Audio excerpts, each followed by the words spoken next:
नमस्कार दोस्तों। हमने कल second part break even analysis का आपके सामने अपलोड किया था यूट्यूब पे। उसमें लास्ट जो टॉपिक चल रहा था वो था पीवी रेशियो का calculation.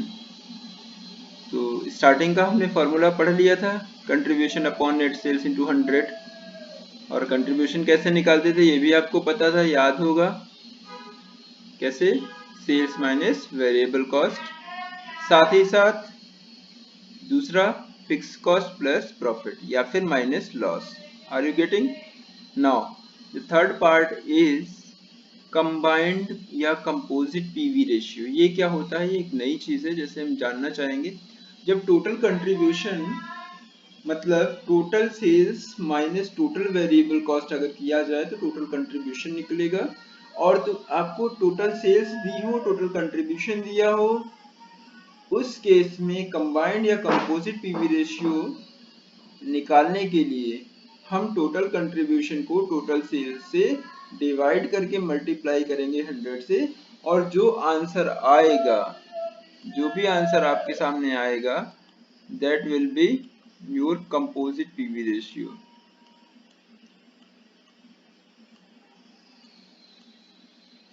Are you getting? Now the second one for combined और composite PV ratio. First part हमने बोला जब आपको टोटल सेल्स और टोटल कंट्रीब्यूशन दिया हो, उसके बिहाफ पे जब आप फॉर्मूला रखेंगे तो वो होगा टोटल कंट्रीब्यूशन को टोटल सेल्स से डिवाइड कर दीजिए, जो वैल्यू आएगी that will B composite PV ratio. Now अगर आपको टोटल सेल्स या टोटल कंट्रीब्यूशन बेसिकली ना दिया हो, उस केस में क्या करेंगे? नाउ देखते हैं। सबसे पहले पीवी रेशियो हर प्रोडक्ट का अलग अलग कैलकुलेट करेंगे, क्योंकि टोटल की बात करें तो मतलब there are different type of products which are being sold and manufactured by the company. Now then PV ratio of each product will be calculated, वो भी सेपरेटली अलग अलग हर प्रोडक्ट के पीवी रेशियो को कैलकुलेट करेंगे। साथ ही साथ इस अलग अलग कैलकुलेट किए गए पीवी रेशियो को मल्टीप्लाई करेंगे रिलेवेंट सेल्स रेशियो को से, जो कि गिवन होगा आपके क्वेश्चन में।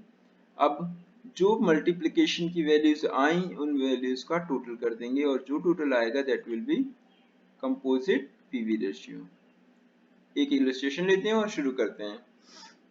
A company manufactures and sells 3 types of product हमने देखा, जिसमें A, B, C 3 टाइप के प्रोडक्ट हैं। टोटल सेल्स महीने की दी है 60,000 रुपए, जिसमें इन प्रोडक्ट का शेयर है 40%, 40%, 20%। ठीक, मतलब ए प्रोडक्ट है उसका 40% शेयर है, दैट विल बी चार्जिंग 24,000 रुपए, और दूसरा 24,000 रुपए, 24 24 48, बाकी बचा 424। हाँ एग्जैक्टली।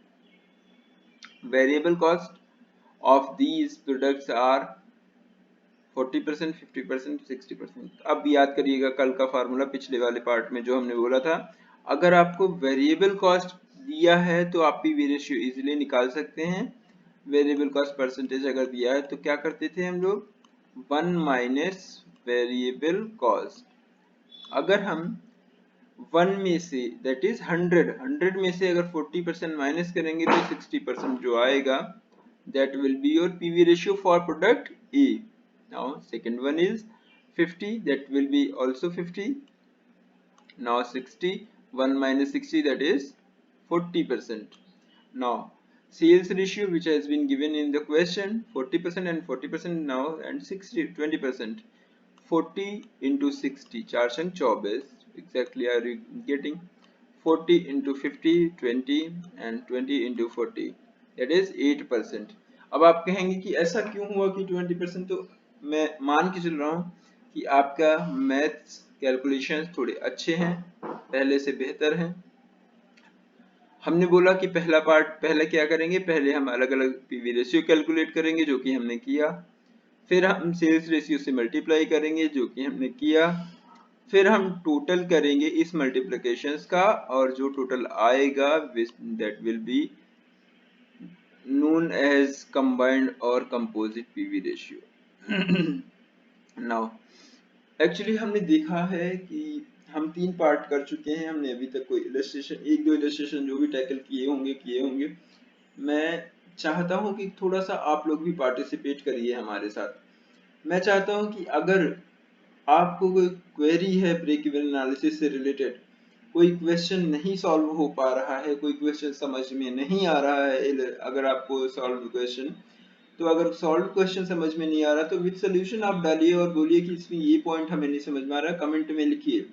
अगर आपको कोई क्वेश्चन नहीं लग रहा है, समझ नहीं आ रहा, तो वो क्वेश्चन आप फोटो क्लिक करके अपलोड कर दीजिए और मैं पूरी कोशिश करूंगा कि आपके सारे डाउट्स क्लियर करूं इस चैप्टर से रिगार्डिंग ना। फिर भी मैं आपको एक चीज में सोच के रखा था कि आपको कम से कम मैं इतना कर सकूं कि जितने भी इम्पोर्टेंट फॉर्मूले हैं रिगार्डिंग ब्रेक इवन एनालिसिस और कॉस्ट वॉल्यूम प्रॉफिट एनालिसिस, वो हम आपको समझा सकें। स्टार्टिंग से देखते हैं हम। पहले हमने देखा कि कंट्रीब्यूशन, जो कि हम पढ़ चुके हैं पहले भी, सेल्स माइनस वेरिएबल कॉस्ट। दूसरा हमने बोला था sales plus profit, fix cost plus profit, या फिर अगर लॉस है तो माइनस लॉस। तीसरा हमने देखा था सेल्स अपॉन पीवी रेशियो। ये कहाँ से आया था सेल्स अपॉन पीवी रेशियो, ये भी मैंने आपको बताया था पिछले पार्ट 2 में। आप देख लीजिएगा। अगर पार्ट 2 में ना समझ में आए तो पार्ट 3 हम आपको जो भी चीजें हैं तो उसको मैं फिर से क्लियर कर दूंगा। अगर आपको कंट्रीब्यूशन पर यूनिट निकालना है तो आपके क्वेश्चन में गिवन होगा selling price per unit.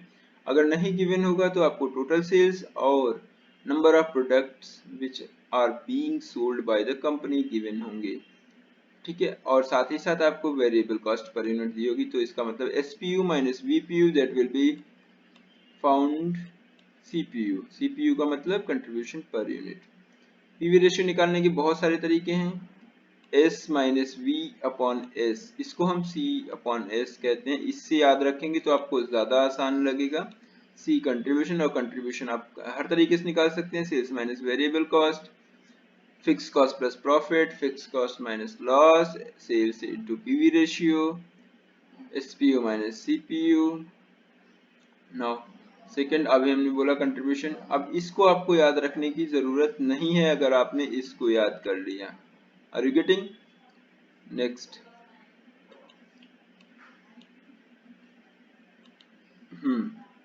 1 minus PV ratio, 1 minus variable cost. हम स्टार्टिंग के पहले पार्ट से ही हम आपको 3 से 4 बार रिपीट कर चुके हैं कि अगर आपको परसेंटेज रेशियो गिवन हो वेरिएबल कॉस्ट का, उस केस में हम पीवी रेशियो निकालने के लिए 1 माइनस वेरिएबल कॉस्ट का यूज करते हैं। अब कभी कभार इस वाले फार्मूले का देखिए कैसे यूज होता है। कभी कभार आपके क्वेश्चन में गिवन होगा नंबर ऑफ ईयर्स, 2 साल के भीतर का प्रॉफिट और 2 साल के भीतर की हुई सेल्स। इसी के साथ साथ अगर आपको हो सकता सेल्स ना प्रॉफिट ना दिया हो तो आपको टोटल कॉस्ट गिवन होगी दोनों साल्स की। उसके बिहाफ पे आप प्रॉफिट और सेल्स दोनों ईयर्स की अलग अलग निकालेंगे और देखेंगे कि पिछले साल की अपेक्षा इस साल प्रॉफिट कितना इंक्रीज हुआ या डिक्रीज हुआ, साथ ही साथ सेल्स कितनी इंक्रीज हुई या डिक्रीज हुई। उस केस में जो चेंजेस आएंगे इसको हम लोग डेल से प्रेजेंट करते हैं, del P upon del S into 100।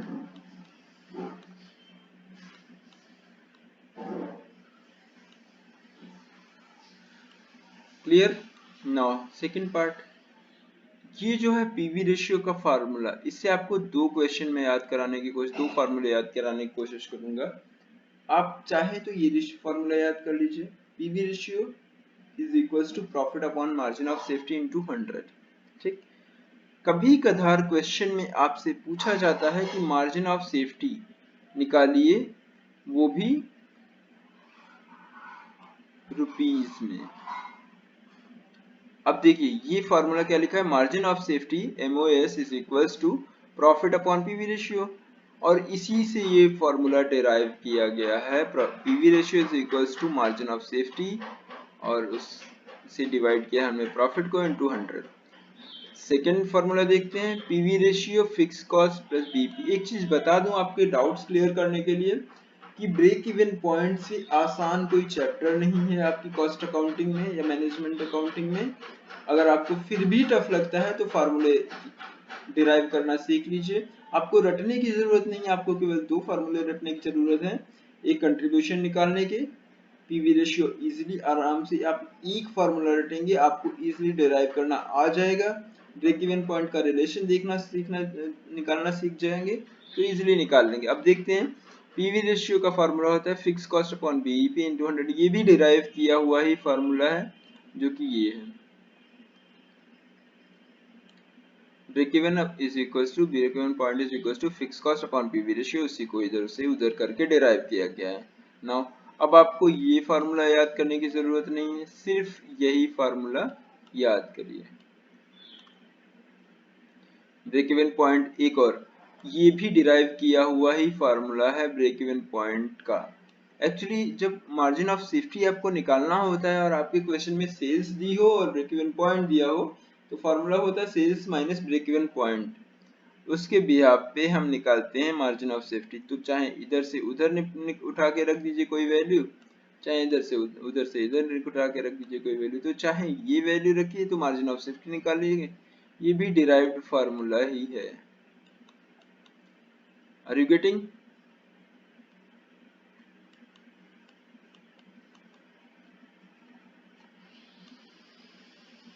Cross लगाने का मतलब ये नहीं समझिएगा कि वो फार्मूला है नहीं, वो फार्मूला है एग्जैक्टली, बट आपको डिराइव करना मैं सिखा रहा हूँ। कोशिश करिए कि हर चीज समझना सीखिए, रटना नहीं। हम स्टार्टिंग में हमें रटाई जाती हैं कुछ चीजें, वो नर्सरी केजी के क्लास में, क्योंकि बेसिक आपको रटा होना चाहिए। तभी आप बेसिक के बिहाफ पे, अगर आपकी जड़ मजबूत नहीं है, किसी पेड़ को ले लीजिए, अगर पेड़ की जड़ मजबूत नहीं तो उसके तने ज्यादा दिन रुकने वाले नहीं हैं, वो पेड़ उखड़ जाएगा अगर कभी तेजी से आंधी आई। इसका मतलब क्या हुआ कि अगर आपके बेसिक्स क्लियर नहीं हुए हैं तो आप इंटरव्यू क्लियर नहीं कर सकते, आप क्वेश्चन सॉल्व नहीं कर सकते इजीली। हाँ ये हो सकता है आपको क्वेश्चन पढ़ते पढ़ते रट जाए तो बात अलग है, वरना आप आगे चीजें आपका जो आगे की ग्रोथ है शायद वो स्लो हो जाएगी। नाउ मार्जिन ऑफ सेफ्टी से अभी पीवी रेशियो के हमारे सारे क्वेश्चंस हो गए। हमने बोला कि ब्रेक इवन पॉइंट का ये फार्मूला आपको रटने की जरूरत नहीं, सिर्फ ये फार्मूला रटिए। और यूनिट वाइज आपको यूनिट, जब भी आपसे बोला जाए कि break even point in units निकालिए, इसका मतलब है आप डिवाइड करेंगे कंट्रीब्यूशन पर यूनिट से, ना कि पीवी रेशियो से। जैसे ही आप कंट्रीब्यूशन पर यूनिट से डिवाइड करेंगे आपको फार्मूला जो वैल्यू है आपको मिल जाएगी break even point in units. और अगर break even point in units निकालनी है, आपको सेल्स यूनिट्स दी हैं और एमओएस यूनिट्स दी हैं, तो भी निकाल सकते हैं। ये भी फार्मूला बिल्कुल वही वाला डिराइव्ड फार्मूला है जो हमने ये वाला बोला था, ठीक है। तो हम मान के चलते हैं ये वैल्यू भी आपने कर लिया, ये भी हमने बोल दिया एमओएस इज। एक्चुअली एक बात बोले हम, तो हमें याद है कि जब हमने नेट का पेपर दिया था 2014 में दिसंबर में, 28 दिसंबर को पेपर हुआ था, उससे पहले 21 दिसंबर को मेरा लोअर पीसीएस का मेंस लगा था। मैंने कुछ भी पढ़ाई नहीं करी थी, बट ये मैं कह सकता हूँ कि मेरे बेसिक्स इतने क्लियर थे, जब मैं क्वेश्चन पेपर उसमें एग्जाम में बैठा जाके नेट के, तो मुझे इतना क्लियर हो गया था निकलने के बाद कि मेरा नेट क्लियर हो जाएगा। हाँ जेआरएफ में नहीं, मैं उस समय मुझे नहीं लगा कि जेआरएफ शायद हो पाए, क्योंकि मुझे कोई आइडिया नहीं था कि क्या क्या जाएगा कट ऑफ। इससे पहले मैंने नेट के बारे में सिर्फ इतना सुना था कि मुझे पेपर देना है और क्लियर करना है। तो जो मैं सोचा था एग्जाम देने के बाद बाहर आके वही हुआ। और ये फार्मूला भी पूछा गया था, एमओएस निकालने का फार्मूला, डायरेक्ट क्वेश्चन आया था इस पे, तो मैंने बिल्कुल सही सही लगाया था क्योंकि मेरे बेसिक्स क्लियर थे। और एक चीज आप लोगों के नॉलेज के लिए बता दूं कि खुशी की बात यह है कि मैंने क्लास 6 से कॉमर्स पढ़ी। हमारा कॉलेज ऐसा अनोखा था हमारे यहाँ का, जहाँ पर क्लास 6 से कॉमर्स हुआ करती थी। और बहुत अच्छा हुआ मेरे लिए कि मेरे बेसिक्स ठीक ठाक हैं, अच्छे हैं। मैं ओवर कॉन्फिडेंस में नहीं बोल रहा हूँ। हाँ जो भी चीज़ें अगर मैं कभी अगर कुछ गलत बोल जाऊँ तो प्लीज़ आप उसको मेंशन कर दीजिएगा कमेंट में, ताकि मैं उसमें सुधार कर सकूँ। कभी कदार स्लिप ऑफ टंग सबसे होता है ना। एक चीज और ध्यान रखिए कि ये कभी कदार पूछा जाता है आपके एग्जाम्स में, percentage of margin of safety कैसे निकालेंगे। तो मार्जिन ऑफ सेफ्टी आपको वैल्यू दी होगी, डिवाइडेड बाय सेल्स कर दीजिएगा, इनटू 100 कर दीजिएगा। आपको हमेशा ध्यान रखिए ज्यादातर फॉर्म रेशियोज जो होते हैं वो सेल्स बेस्ड होते हैं, ठीक है। ये ध्यान रखिएगा, अगर आप ये ध्यान रखेंगे तो आपको बेसिक में डिनोमिनेटर में रखने वाली वैल्यू कभी नहीं भूल सकते। Now sales for desired profit कैसे निकालेंगे? अब याद करिए, हमने पढ़ा था कि ब्रेक इवन एनालिसिस के थ्रू हम डिजायर्ड प्रॉफिट के लिए कितना प्रॉफिट हमें चाहिए उसके अकॉर्डिंग हम सेल्स अपनी डिसाइड कर सकते हैं। तो देखते हैं, सेल्स निकालने के लिए फिक्स कॉस्ट प्लस डिजायर, ये प्रॉफिट डिजायर्ड प्रॉफिट है, ध्यान रखिएगा, ये जो है डिजायर्ड प्रॉफिट है। तो फिक्स कॉस्ट में डिजायर्ड प्रॉफिट ऐड कर दीजिए डिवाइडेड बाय पीवी रेशियो। इसकी जरूरत नहीं है, पीवी रेशियो लिख दीजिए डायरेक्ट, मतलब ये वाला फार्मूला ही यही है, खाली उसकी एस इंटू जो भी एस इंटू एस अपॉन सी किया गया है। तो आपको इसको रटने की जरूरत नहीं है, ये रट लीजिए, इनफ है, रटने की भी जरूरत नहीं है, आपको इजीली याद हो गया होगा fix cost plus profit desired profit upon PV ratio. अगर आपको यूनिट्स में निकालना है तो हमने अभी कहा था, यूनिट्स में जब भी निकालना होगा आपको सीपीयू से डिवाइड करना पड़ेगा। और सीपीयू कैसे निकलता है? Sales minus variable cost per unit.